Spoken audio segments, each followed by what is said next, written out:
A capela do Santíssimo Sacramento, onde está o quadro da Divina Misericórdia, e juntos rezemos: Jesus, eu confio em vós. Olhando para a imagem da doce Virgem Maria, Nossa Senhora dos Prazeres, peçamos a sua preciosa intercessão. Ave Maria, cheia de graça, o Senhor é convosco. Bendita sois vós entre as mulheres, e bendito é o fruto do vosso ventre, Jesus. Santa Maria, Mãe de Deus, rogai por nós, pecadores, agora e na hora de nossa morte. Amém. Sentados, em nome do Pai, do Filho e do Espírito Santo. Louvado seja nosso Senhor Jesus Cristo. Nós estamos, meus queridos e minhas queridas, caminhando como Josué e os israelitas. Nós, meus queridos, estamos entrando no território das bênçãos, porque nós, durante todo este tempo deste cerco, estamos ouvindo o que Deus está nos falando, estamos pedindo que Ele nos dirija, estamos buscando tudo aquilo que Ele promete.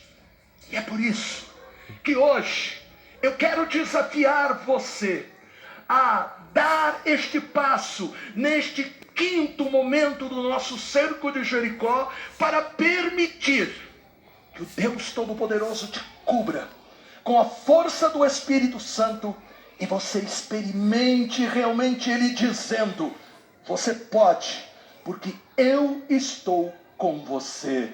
Porém, meu querido e minha querida, é importantíssimo a gente entender: a vida cristã sadia é um contínuo renovar no Espírito para crescer continuamente na comunhão com Deus.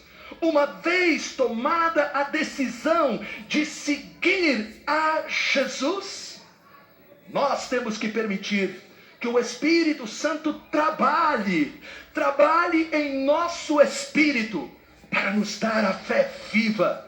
Trabalhe em nossas emoções, porque se você não permitir que o Senhor entre em tuas emoções, Satanás criará uma barreira para que você não cresça espiritualmente, e você poderá inclusive desenvolver doenças físicas. E por quê?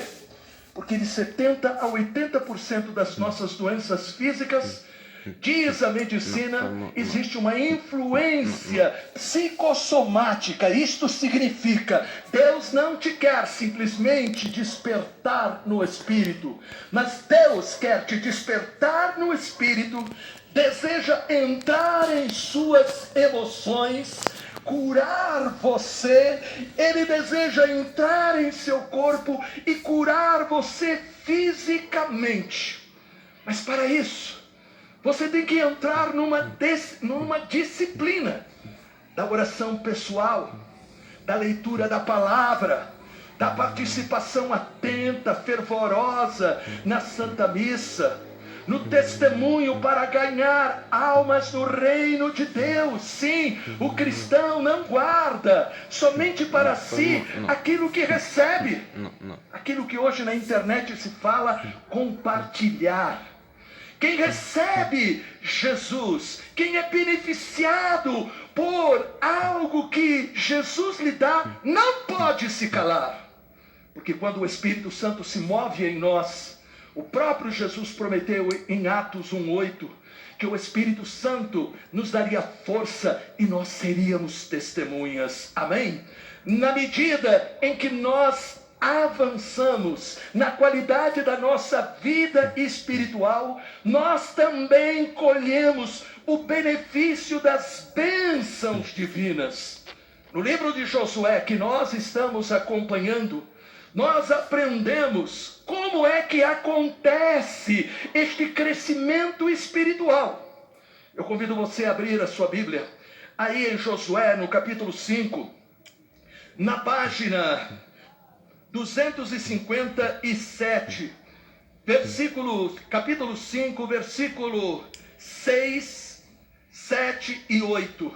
E aí está escrito: os israelitas tinham marchado pelo deserto durante 40 anos, até o desaparecimento completo dessa massa de homens de guerra, escapados do Egito, mas infiéis à voz do Senhor.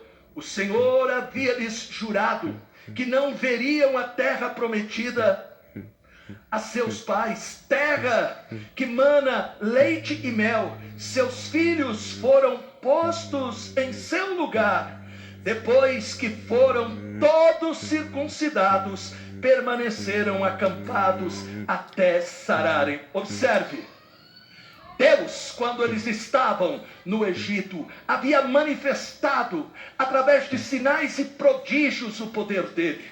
Mas esse povo, durante toda a caminhada, este povo na primeira dificuldade já começava a murmurar, já começava a reclamar. Por exemplo, quando veio a faltar a comida, este povo, quando Moisés demorava para descer lá do Monte Sinai, começou a fazer ídolos para adorar no lugar do Deus vivo. Este povo, quando estava às portas da terra prometida, quando esperavam a volta dos espiões, não de Josué, mas agora antes de Moisés, e estes espiões voltaram dizendo: esta terra é maravilhosa, esta terra é como Deus descreveu. Mas os espiões disseram: mas nela existem homens altos, soldados fortes, e todos desanimaram. Somente Josué, somente Caleb, daquela geração, viram. Nem Moisés, somente os dois. Como disse a palavra agora, toda aquela geração morreu, e somente entraram os seus filhos. E aqui, meu querido e minha querida, foi falado no final que aqueles filhos não tinham sido circuncidados. A circuncisão era para os hebreus um pacto com Deus. Da parte do povo, a circuncisão era sinal da consagração total ao Senhor. Da parte de Deus, era o compromisso de confirmar as vitórias. A nossa circuncisão é superior, porque não é simplesmente uma circuncisão no nosso corpo físico. O apóstolo Paulo vai dizer em Colossenses, no capítulo 2, versículos 11 e 12, página 1509 da Bíblia Ave Maria: nele, Jesus, também fostes circuncidados com circuncisão não feita por mão de homem, mas com a circuncisão de Cristo, que consiste ao despojamento de nosso ser carnal, sepultados com ele no batismo, com ele também ressuscitastes, por vossa fé no poder de Deus que o ressuscitou dos mortos. Portanto, a circuncisão agradável a Deus com a vinda de Jesus não é mais simplesmente uma circuncisão humana, mas é a circuncisão aonde nós fazemos o corte no pecado. Nós cortamos o pecado. Isto é circuncisão do coração. É cortar, não desculpar, não justificar, não esconder o pecado, para não permitir que Satanás venha a ter a vitória. Levante a sua mão. Repita comigo: Jesus, circuncida o meu coração, lava-me com o teu sangue dos meus pecados e enche-me com o Espírito Santo. Amém. Glórias a ti, Senhor. Agradeça ao Deus Todo-Poderoso, porque agora, pelo poder do Espírito Santo, está sendo feita a circuncisão do teu coração. Deixa o Espírito Santo também trazer, quem sabe, à tua mente algum pecado escondido, algum pecado não confessado, algum pecado aonde você não se arrependeu verdadeiramente, algum pecado que você não reparou. Ó Deus, lava com o teu precioso sangue e transforma-nos. Amém. Segundo ponto muito importante que nós aprendemos para o nosso crescimento espiritual. Nós temos que nos abastecer. E o lugar do abastecimento é a Eucaristia. Abra sua Bíblia aí em Josué, capítulo 5, versículos 11 e 12, página 257 da Bíblia Ave Maria. Preste atenção, meu querido. Alguns católicos têm um pecado muito sério de não gostar da palavra de Deus. Me desculpem. Se você não ama a palavra, você não ama a Jesus Cristo. Amém? Isso é muito importante. Eu costumo dizer que a primeira experiência que eu tive com o Espírito Santo forte, eu sempre fui católico praticante, mas a primeira experiência forte com o Espírito Santo foi me dar desejo de me alimentar com a palavra.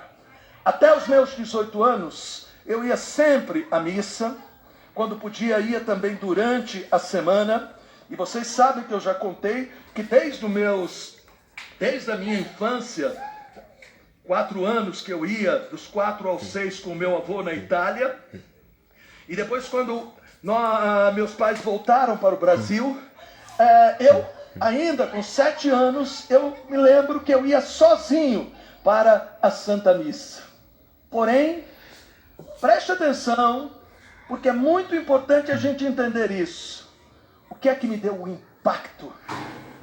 O que é que fez eu tomar a decisão de mudar a rota da minha vida?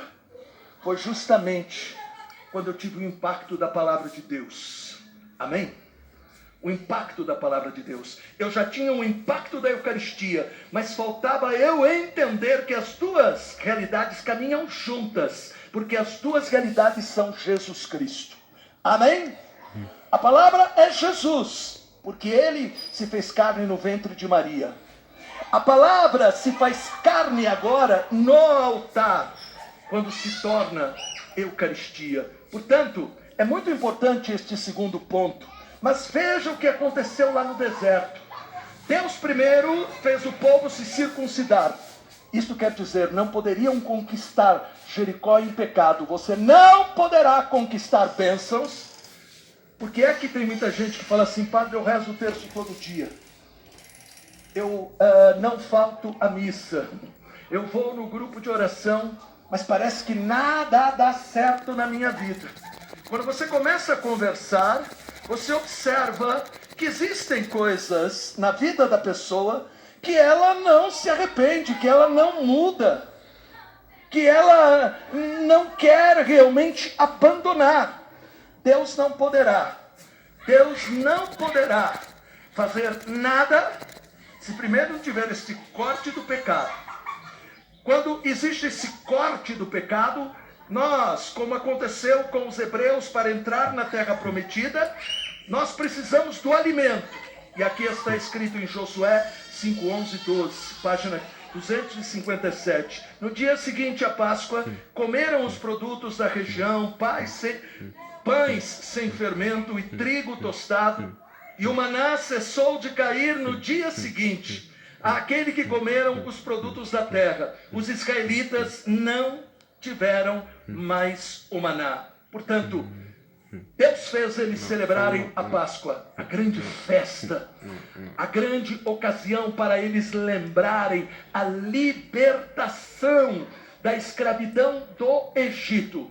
Foi um momento de louvor, de ação de graças. Foi um momento para que eles pudessem exultar. E Deus pediu que aquela festa fosse celebrada todos os anos, para que eles não esquecessem aquilo que havia acontecido. E nós temos que entender, Na quinta-feira santa, Jesus celebrou aquela Páscoa que Deus havia mandado que os hebreus celebrassem. Mas Jesus deu um novo sentido, o sentido